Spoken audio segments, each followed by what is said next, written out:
Welcome to Closer to Venus. I'm Johnny Burke. Today's guest is Renu Arora. She is an energy healer and author who works to release emotional baggage trapped within the subconscious mind. Today we're going to be talking about how she went from thinking energy healing was woo-woo nonsense to actually writing the book, The Energy Healing Bible. Renu, welcome to the program. Thank you so much for having me. Woo-woo nonsense, you say? Absolutely. What prompted you to follow the path to become an energy healer? It wasn't direct. It was kind of a long, twisty, windy road. Before I got into this, I was a dietitian. I had a bachelor's in biochemistry. I was on a trajectory to be a doctor and all that stuff, like real science. And like I said, I didn't believe in any of this stuff. Despite my calling it woo-woo and disbelieving, I always had an open mind. So I encountered various people in succession who gradually were able to show me different things that I kind of went, oh, how did that work? That's weird. Kind of interesting, though. So you went from the science background to all the way at the other end of the spectrum then, because a lot of the scientists don't believe in any of this. Yeah. Because it's not tangible. It reminds me of a lot of these people in this space that are attempting to bridge the gap between science and spirituality and energy healing. That has a lot to do with it, doesn't it? Yeah. Well, it's interesting. You said it's not tangible. And the thing is, I was shown muscle testing, which is very much tangible because everything's energy. Everything has a frequency.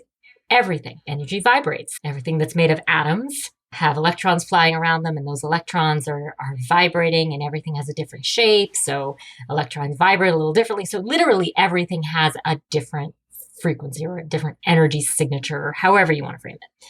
As we are beings of energy, we don't actually respond to its physical appearance or presence. So I'll use a food, for example. Like when a person is reacting to a food, like if they have a food intolerance, it's not like my body, I would have to take in an apple and the immune system would see the physical form of apple and then say, oh, this is bad for me. It actually responds to the energy of the apple long before, like it recognizes apple frequency. If your body likes something, if it resonates with something, if it says, yes, that's good for me, or I know what that is, I know how to process it, I know how to deal with it, it will quite literally make your body stronger. Muscle testing is done through sort of opposing strength. If you bring in something that their body likes, their arm will become stick solid. But if you bring in something that it doesn't like, suddenly I would become weak as a kitten. Like I couldn't hold my arm up. And that's wild. Like that is as tangible as it gets. Just bringing something into your energy field will change you. Your previous work of being a dietitian, what was the bridge between that and you developing your own healing modality? I believe it's called ART. ART. So this is where everything sort of comes to a head. After I was convinced, I'm like, this stuff works. So you can actually use muscle testing to talk to your subconscious. You can use it to ask yes and no questions. Because the truth, a yes will make you strong. No will make you weak. So using yes and no questions and the lists of emotions, you could actually ask the subconscious, yes and no, you have a problem with this food. Is there emotion underneath here? Did something happen? Finding emotional trauma that directly links to the problem you're hanging on to. I had a client who had a whole whackload of food intolerance. He probably had 40 that his body was reacting to. You can only integrate so many frequencies into the body at one time. You can't do 40. And so I said to him, hey, well, I just learned this new technique. Would you be interested in trying it out? He's like, yeah, sure. Why not? So I pull out my notes from this practitioner and I start just reading off. Okay, well, I pulled out a vial of dairy and I asked this guy's subconscious, is there a root, like an emotional root cause to your problem with dairy? And I almost fell off my chair when his muscles went, yes, seriously. Okay, let's find out what happened. So I literally had a sheet full of emotions on it And it literally pointed me to two emotions sitting on my page: anger and resentment. Let's find out when this happened. We got age 25. Who was involved? That was the year he was getting married. And he was vegetarian. His fiance's family was non-veg. So he had to tell his mother he was going to start eating meat. So they had a massive argument over that one. So there was still lingering anger and resentment, hurt. And even though he says, that was ages ago, I've pretty much forgotten it. When I said anger, resentment, like argument with your mom at the age of 25, he knew exactly what I was talking about. So he hadn't forgotten it. His subconscious was pushing that to the surface. It was ready. It wanted to let it go. Well, imagine his subconscious is going, hey, you, what does that burger make you think of? Possibly the argument with your mom over this food. It sounds like a sense memory exercise almost that actors use, where they try to remember what an orange peel feels like or something like that. Certain things remind them of certain situations. I'm not sure about what actors do, but this is his subconscious saying there's something wrong about meat. He didn't connect it to the argument with his mom, the emotional trauma that had to go. What would you call your healing modality? If someone were to stop you at a convention or in an elevator and say, what do you do? How would you describe ART? Okay, it's the accelerated release technique. I think of it as two things put together. Number one, it's like hypnosis, but you're awake for it. So you get right to the subconscious, right to the root cause. You figure out what it's hanging on to. The other part of it, it's like counseling, but on speed. So think about typical counselors. Let's say you come in with anxiety. They'll say, well, tell me about your childhood and let's talk about this and let's talk about that, and hopefully stumble upon the connection, the emotion, the trauma, whatever it is that they're hanging on to. That can take weeks, months, years. This is quicker. Yeah. So basically I get to go, hey, subconscious, I see you've got anxiety. You want to tell me where it started? And it goes, oh, you mean over here when we were 8 years old and this is what happened. So you get to skip all the fact finding and the hunting and the searching, and you go right to the root cause. Now we get to the fun stuff, like the additional techniques that I've developed. I started to interact with other healers and learn from them and find out what they do. And every single time I found a new healer, a new modality, new anything, I would take from it. I would find the gem that I could then pull into my modality. Have any of these modalities influenced you? Past life regression, Akashic readings, shamanism? Oh, all of the stuff. Shamanism. When I think of energy healers, I think of shamans. And every time I ask the question, you're an energy healer, what does that have to do with shamanism? It's usually a lot, because that's in one of the ancient traditions, right? So in the very beginning, it was more like counseling, the stuff that you could rationalize. Then you pull in things like the Akashic Records and past lives. We are impacted by our past lives. I have had clients who their current problems right now are a result of past life trauma that hadn't been healed. So I remember a very simple one. She was particularly intuitive and she would get visions and ideas. So she could see things. She had wrist pain. And as we were doing some work on her, she had this vision of herself as a black slave in Africa or something like that, with her arms in, like her wrists in chains. Is this during one of your sessions or is this one of her memories? It was during the session. A memory popped in. It's like, okay, we're getting that there's something past life here. And she went, oh my God, I know what it is. That doesn't happen all the time. But in her case, we realized we had to heal the trauma of her being in chains. Usually when I find that there's some past life thing going on, I'll ask the subconscious, do we need to know what it is? Is there a lifetime that this client has access to or not? And there will be times it goes, yep, this client knows what it is.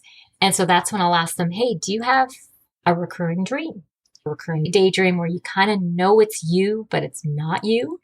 If I've been prompted by the subconscious to say, yes, this person knows, they'll say, yeah, there's this image, this experience that just comes to the surface now and again, and I can't seem to shake it. So that's past life trauma that's still unresolved. It's like a piece of your soul is stuck in that alternate experience, and it is trying to break through to this lifetime in order to be healed. So past life for sure.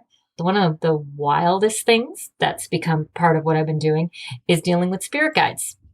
So guardian angels and spirit guides. Spirit guides are a laugh and a half, man. They have so much influence on us. I had no idea. When you came from being a dietitian to this world of energy healing, it's good for a lot of us that are listening are starting to grasp the concept that energy can actually be measured. The commonplace belief from the scientific community is that there's not a consensus that it can be measured, but that's probably changing. Right. So did you actually expect to encounter things like spirit guides and guardian angels? Oh, no way. My modality developed precisely because I don't have super intuitive gifts. It's been a process of picking things up. Like there's all these puzzle pieces out there, and I'm just picking one up one at a time and going, oh, here's where it belongs. I'm not clairvoyant. I'm not clairaudient. I'm not clairsentient. I just kind of have a gut feeling. Early on, I actually was partnering with another healer who was extraordinarily intuitive. So we'd be building part of the modality together. She always knew the next piece. Because she was so intuitive, she could just ask and get the answer. And she didn't need to have a process. She didn't need a flow chart to follow. So I've had to learn everything and figure out everything. Are you talking about the different modalities like past life regression and all the other stuff that is within the metaphysical realm? Or are you talking about more learning a process for everything? Right. Like learning, how do you deal with a past life? If a spirit guide has popped in, what is the process to deal with that? The spirit guide typically want one of a number of things. Either, and this is weird for me, they either are apologizing to you for something or asking for forgiveness, or they themselves need some healing or support, or they've got a message for you. The spirit guide needs healing? Yep. This is the kind of stuff that our people want to hear about. It's not weird. It isn't. I know. It's not. Wild. What we try to deal with here on the show, Closer to Venus, is a lot of it has to do with the invisible world. So when I hear about this kind of modality, if someone's got some kind of a trauma or some kind of an issue, I guess one way it will manifest itself is in like a food intolerance or something like that. But why would someone come to you as opposed to seeing a past life regression therapist or a shaman or an Akashic Records reader? Or is there an overlap where a lot of the different approaches will get them to where they need to go? The reason is I have looked at every modality. I've taken out a piece of everything. So I know how to incorporate the Akashic Records. I don't need a medium when I know what questions to ask and connect with guides or whomever directly. I've turned everything into a flowchart process. Right. But how can you not be intuitive if during your sessions, as you've just described, that spirit guides and guardian angels just show up? Because I have intuitive clients. It's been wild. I've had many clients over the years, or many helpers over the years, who with their clairvoyance been able to fill in bits of the puzzle. So I'll give you an example. That's great. Spirit guides are crazy fun. So I have one lady who she knows her entire family tree, all the grandparents, the great-grandparents, the aunts and uncles, and all the feuds and all the trauma, all the drama from generations. One of the sessions I had with her, I was working on something and it popped in. We identify that it's great-grandma and that she wants forgiveness. So I asked my client, are you able to forgive grandma? And she looks at me, she's like, no. Sorry, what? Your great grandmother? What do you mean you can't forgive her? You didn't even meet her. I didn't say that out loud. And she says, no. Like she died, I think, 10 days after her grandfather was born. And her grandfather was a piece of work. Not a good man. Just led to all sorts of ramifications that impacted her whole family, like the generations that came after him. So she was like, no, I can't forgive her. I'm so angry at her for leaving us. And so the next step, there's a spirit guide in here. And this spirit guide needs some healing. And it turned out to be the grandfather. The piece of work, we can do that. Send him the energy he needs to get over whatever. And then I'm like, okay, well, I need to ask her again about because that's all I'm getting in the process. So I said, are you able to forgive your great grandmother now? And she's like, well, of course, Renu. I mean, she died. And then it clicks. It was Granddad who was angry. Granddad's the one who was abandoned. She was just feeling her grandfather's energy. It was one of her spirit guides. So very often when we're feeling emotions, and it could be anything, it could be feeling sad, feeling depressed, whatever, a portion of it, or if not all, can be our spirit guides because there's some sort of repeated behavior or like they're triggered by something going on in our life because they've been through the same thing. So they're actually experiencing the emotions and we are living it vicariously. How do we find out if one of our spirit guides has some need for healing? I've never heard that before. They all do. Yeah? They pretty much all do. There's a difference between spirit guides and guardian angels. All right? Guardian angels are angels. They're angelic. They're divine. They were never on earth. They've never incarnated, right? They've never incarnated. An angel has never incarnated. Okay. But your spirit guides, they are like your ancestors. They were once human. Here's how it kind of works. You've heard of the idea of having your soul tribe. Yeah. Soul family. Soul family, right? So you'll go from lifetime to lifetime. And in this lifetime, you take different roles each lifetime. I think it is more like a classroom. Everybody is here to learn. Everybody's here for the evolution of their soul, right? What else are you going to get out of being on earth? You're born, you're going to die. The only thing that you are going to take with you is the learning for your soul as it evolves. But you cannot learn in a vacuum. You have to do it in the context of other people. I can't learn what forgiveness is if nobody ever wrongs me. I can't learn what guilt is if I never hurt anybody else. And that's why we have that soul tribe, soul group. So I think of it more like this, as it's a group project. Like we're all in one class and we've got one group project. We're all learning together. And if there's somebody who hasn't learned their lesson, somebody can hold everybody back. Once you die, you don't suddenly become evolved. You're just a spirit without a body. You go into the ether, the afterlife, with all your baggage. It didn't go anywhere.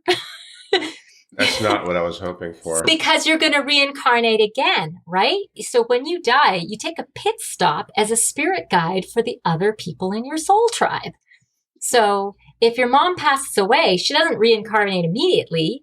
She hangs around and becomes one of your guides. And then she'll come back. And then when you pass away, you're going to be the guide to your kid or grandchild or whatever. So you're constantly learning and working and growing together. This is the thing. So if they've got a lot of emotional baggage, they're going to be trying to learn their lessons through you. It's actually super easy to heal a spirit guide.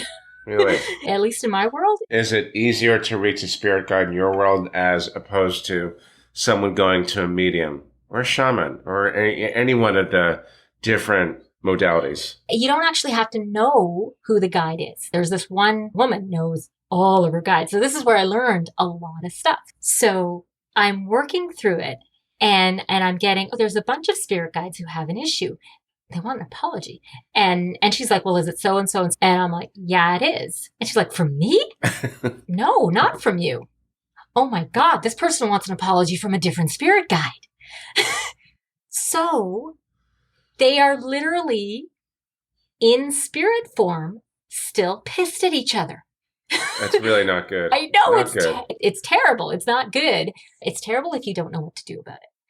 So in the session, connected with all the guides and said, okay, these guys want an apology. If you're not able to apologize, it means you need a little bit of healing because you're not over something. Okay, here, you get the healing you need.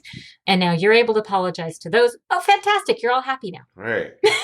And it's a matter of a few minutes because you just ask the guardian angels do all the healing. All I do is connect with the angels and say, all right, angels, can you take this one?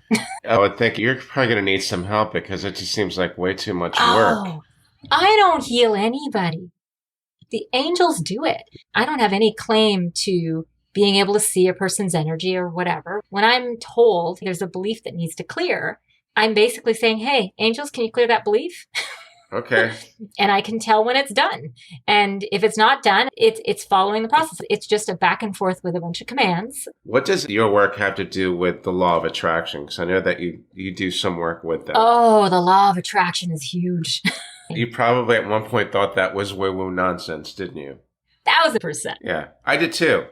For what it's worth, I think a lot of people would like to know what it is and how you work with it. The law of attraction and the subconscious work hand in hand. So if there's a life event that's stuck in your subconscious and it needs to be resolved, there are key emotions that are associated with that event. So if your subconscious wants you to release that particular event, what it will do is it will take those emotions and broadcast them to the universe. And the universe will see you want to feel those emotions. So now you are experiencing something called a pattern. So going from a bad boyfriend to another bad boyfriend, or from one job to the next to the next. So like, I'm avoiding the politics in this job. Oh my God, there's politics here and there's politics here. We've all had those repeated experiences, like deja vu. That's the law of attraction. But even more closer to the mark is when we have those life events, they also create belief systems. Like, I'm not good enough. So something happens and you believe I'm not good enough. The universe will put you in, again, situation after situation after situation where you feel like you're not good enough. So you've got emotional baggage that you've got trapped in your subconscious. It is asking the universe to send you more of the same. You ever done an affirmation? Mm-hmm. Yeah? Okay. So you know the idea behind an affirmation is you find something which you want to believe, but you don't really believe it right now. Right? You're trying to convince yourself that that's now the truth. And that could be a danger in itself because trying to trick your mind into believing it like, I am beautiful, I am handsome, I am rich, I have millions of friends, and I'm going to get invited to every cool party in Palm Beach this winter. But you know that part's never going to happen. And the reason it's never going to happen, and here's why what I do is more powerful than affirmation. One lady I was working with, she's an actress. Right. And she couldn't imagine herself having her dream home. Your imagination tells you what you can bring to life and what you can't. If that image isn't there, it means that energy's not there. You cannot attract it. We essentially found an event from her past. We tracked it back to an event when she was just starting out and she was going to go to an audition. And she had a bad argument with somebody right before the audition. She went to the audition and she blew it. That feeling of, I'm going to sabotage it. I can't have what I want as much as I wanted. That belief was trapped into her psyche, into her subconscious.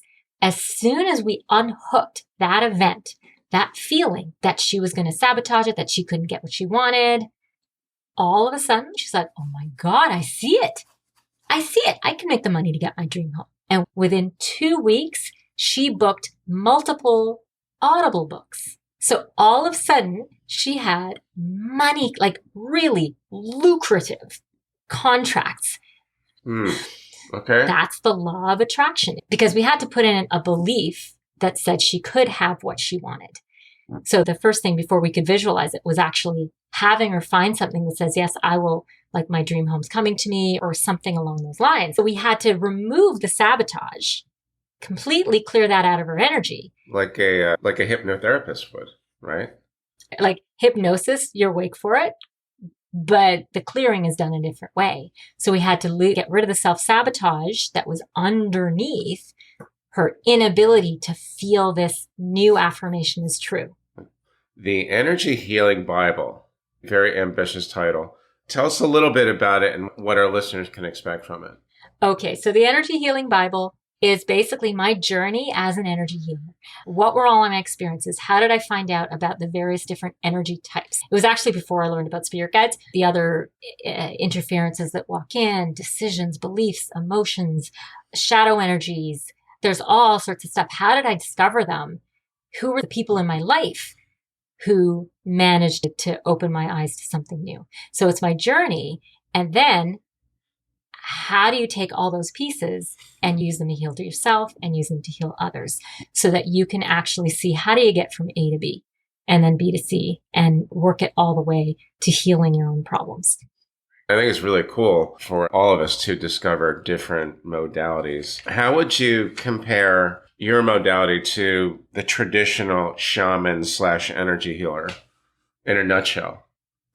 In a nutshell, Yeah. It includes everybody. It wasn't a singular divine download, which created the accelerated release technique. It was the dedication to wanting to know everything.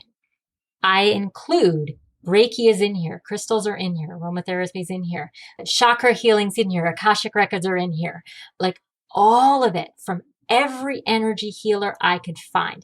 Access bars are in here, timeline therapy is in here. Everything has made its way. And that's why I am comfortable saying it is the accelerated release technique because it is fast and it's comprehensive and it's so much fun. We like fast, we like comprehensive, and we like fun. This has been a great episode. Thanks so much, Renu, for coming on to Closer to Venus. How can our listeners find you online? Thank you so much for having me. For information on the accelerated release technique, go to acceleratedreleasetechnique.org, or you can find me directly, info@acceleratedreleasetechnique.org. Excellent. I will put that in the show notes and the transcript as well. You've been listening to Closer to Venus. I'm Johnny Burke. If you enjoyed today's episode, please consider subscribing. You can also leave us a review on iTunes as well. For more information, please go to www.closertovenus.com. Thanks again for tuning in, and we'll see you next time.